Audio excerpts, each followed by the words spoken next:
नमस्कार, मैं पंकज मनु विश्वकर्मा,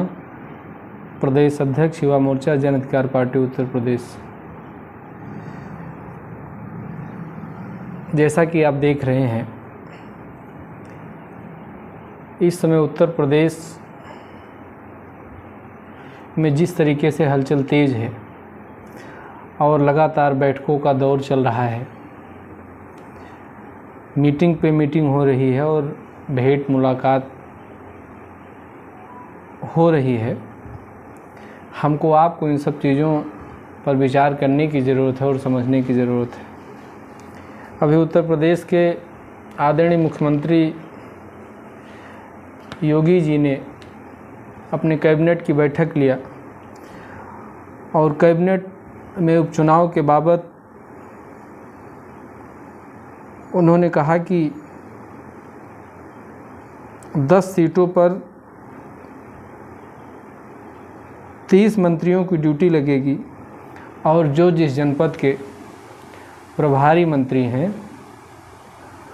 वो डटे रहेंगे। हमको आपको विचार करने की ज़रूरत है। आदरणीय योगी जी, जिसकी की प्रशंसा कुछ चंद्र लोग भोर भोर कर करते हैं, जैसा कि हम लोग तो इस बात को जानते हैं, न तो कोई उनका नीति नियंता रहने का इतिहास रहा है और न तो किसी बड़े नेतृत्व का इतिहास रहा है। इतिहास सिर्फ और सिर्फ रहा है तो इस बात का इतिहास रहा है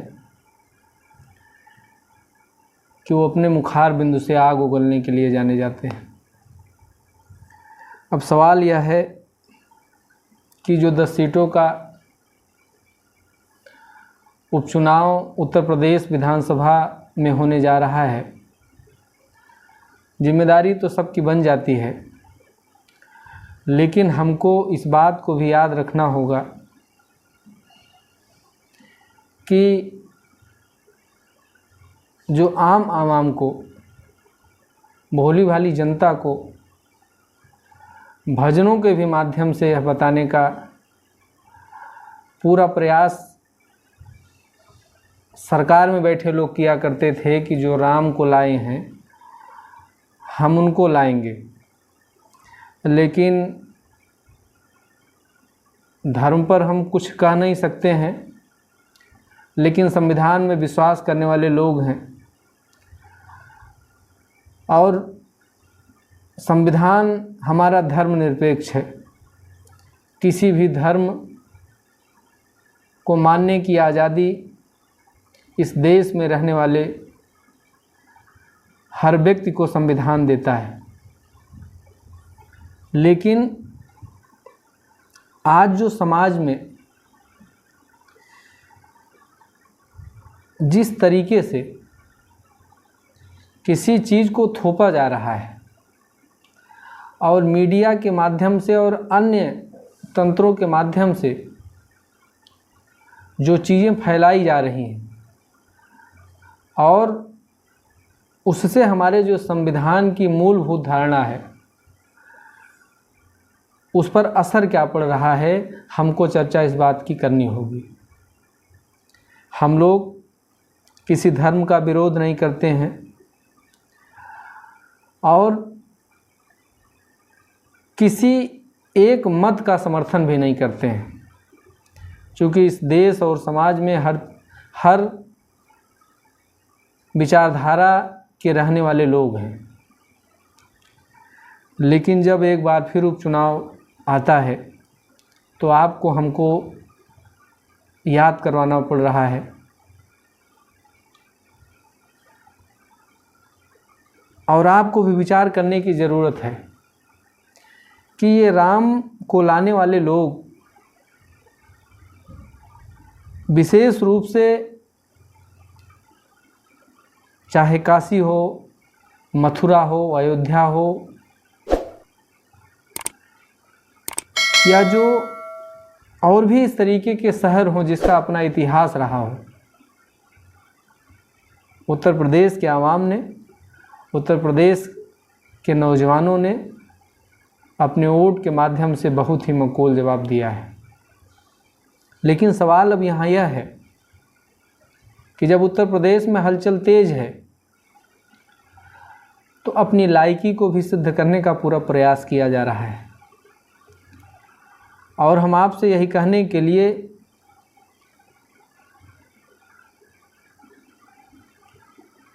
विशेष रूप से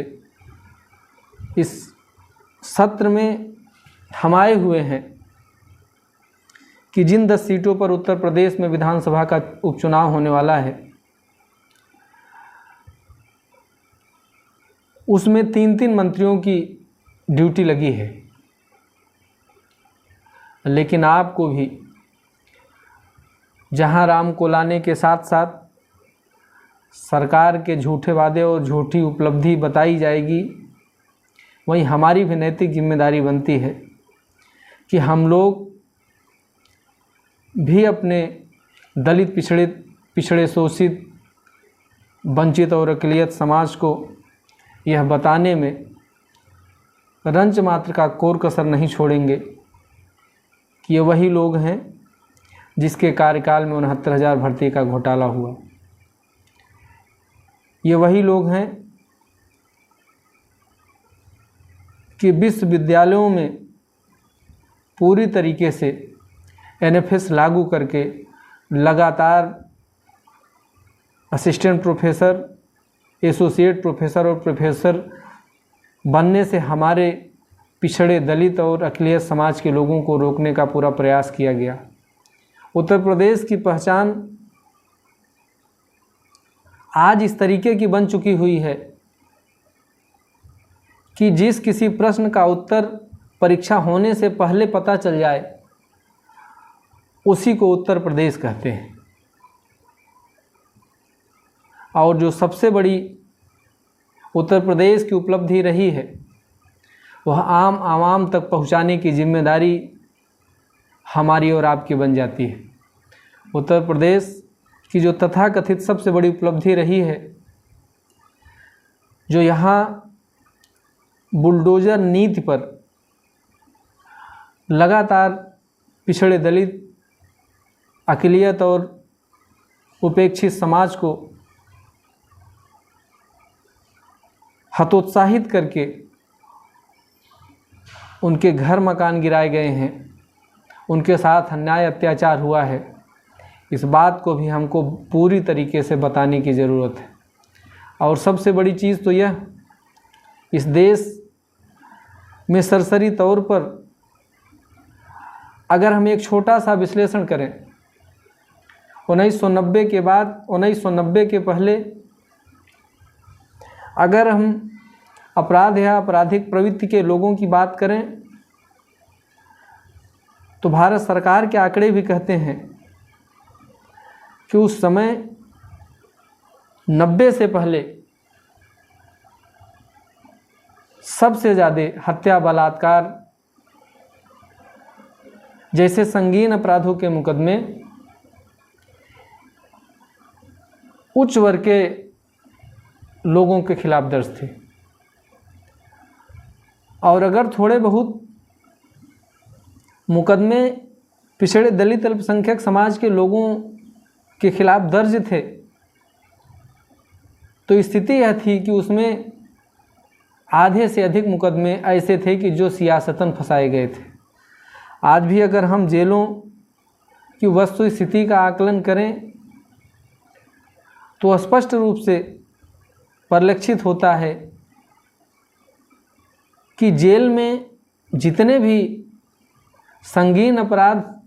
या उस तरीके के अपराधों में बंद हैं उसमें 50% से भी ज़्यादा ऐसे हैं जो कि निर्दोष हैं, उनके ऊपर लास्ट में दोष सिद्ध नहीं हो पाता है, लेकिन वो और उनकी उम्र केवल और केवल जेलों में बीत रही है। इसलिए हम कहना चाहते हैं कि जब सामाजिक न्याय की लड़ाई को बल देना हो और अपने हक अधिकार को सुरक्षित करना हो तो राम को लाने वाले लोग आपके ही समाज के लोगों को हनुमान बना करके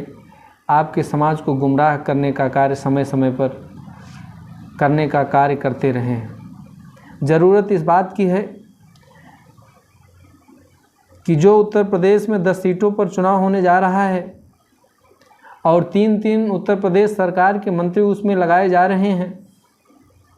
यह भी हो सकता है कि पिछड़े वर्ग की दुहाई देने के लिए हमारे और आपके समाज के ही लोग मंत्री का तगमा लेकर के चुनाव जिताने के लिए हमारे और आपके बीच में वह आएंगे और फिर एक बार अपनी गलत नीतियों को सही ठहराते और बताते हुए हमारे भोले भाले लोगों को गुमराह करने का कार्य करेंगे। लेकिन जो आज सोशल मीडिया का ज़माना है और जो संचार की एक क्रांति चली है, तो उसका हमको पूरा फ़ायदा उठाते हुए, क्योंकि आज कोई भी घर और परिवार ऐसा नहीं है जिस परिवार में एंड्रॉयड फ़ोन नहीं है। हो सकता है कि अगर कोई घर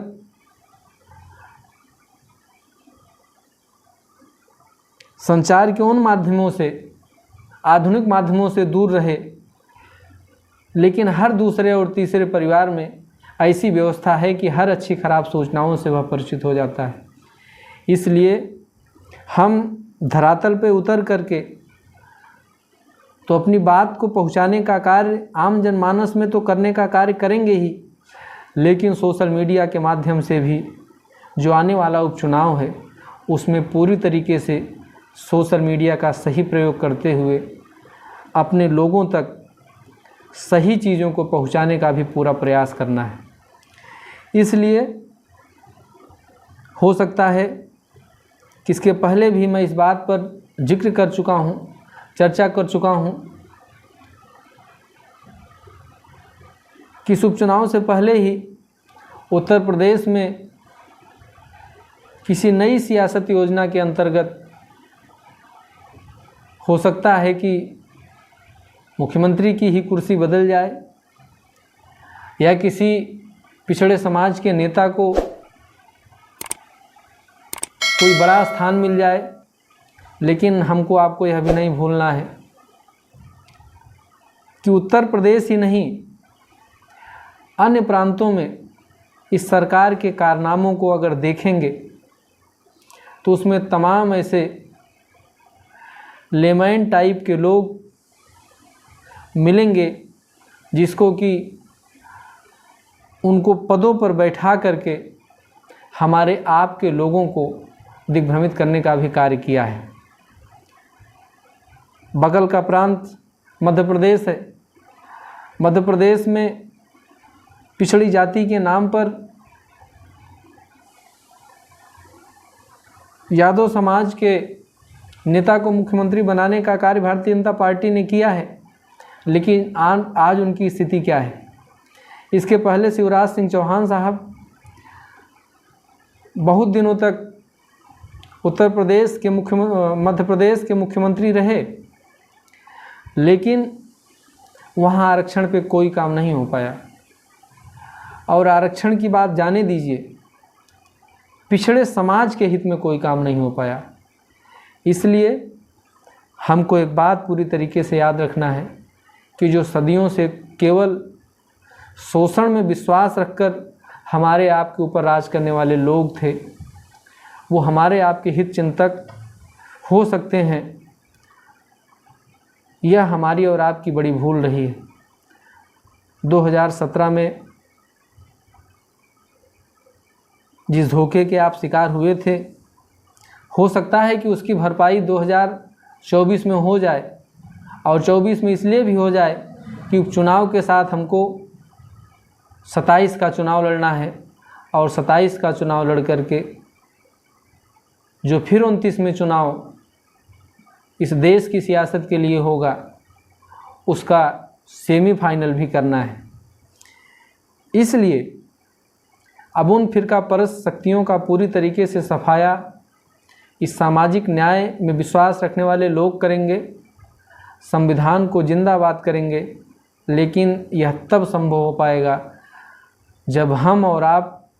अपने जिम्मेदारियों का निर्वहन पूरी तरीके से मजबूती के साथ करेंगे। उपचुनाव की जो तैयारी जिस तरीके से हो रही है और हम लोग अपने नैतिक जिम्मेदारी का निर्वहन करते हुए और जन अधिकार पार्टी के संस्थापक आदरणीय बाबू सिंह कुशवाहा जी की जो सोच है उसको पूरी तरीके से अमली जामा पहनाते हुए हम लोग लगातार काम करेंगे, संविधान की आवाज़ को बुलंद करेंगे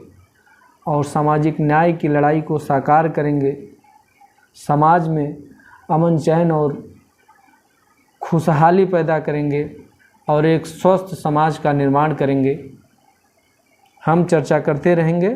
तब तक के लिए आप सभी का बहुत बहुत धन्यवाद।